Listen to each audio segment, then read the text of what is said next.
மதுரை தல்லாகுளம் பெருமாள் கோவிலில் புரட்டாசி பெருந்திருவிழாவின் முக்கிய நிகழ்ச்சியான தெப்ப உற்சவம் இன்று சிறப்பாக நடைபெற்றது.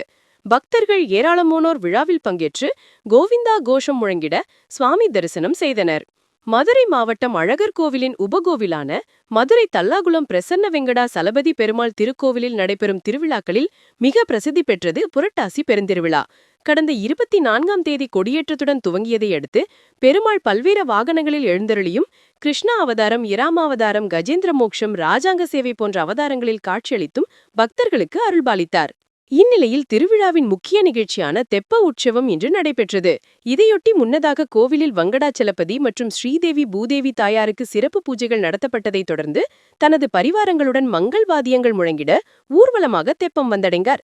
இதனை அடுத்து நடைபெற்ற சிறப்பு பூஜைகளைத் தொடர்ந்து பெருமாள் தெப்பத்தில் எழுந்தருளினார். விழாவில் பக்தர்கள் ஏராளமானோர் பங்கேற்று கோவிந்தா கோஷம் முழங்கிட வடம் பிடித்து இழுக்க பெருமாள் தெப்பத்தை வலம் வரும் நிகழ்ச்சி சிறப்பாக நடைபெற்றது. பெருமாள் சீதேவி பூதேவியோடு தெப்பக்குளத்தை வலம் வந்த காட்சியை பக்தர்கள் ஏராளமானோர் கண்டு களிக்க நூற்றுக்கணக்கான பக்தர்கள் கோவிந்தா கோவிந்தா என இறைவன் திருநாமத்தை உச்சரித்தவாறே பெருமாள் பல்லக்கின் பின்னே அணிவகுத்து வந்தனர். தொடர்ந்து நாளை உற்சவ சாந்தியுடன் பிரசன்ன வெங்கடாச்சலபதியின் புரட்டாசி பெருந்திருவிழா நிறைவு பெறுகிறது.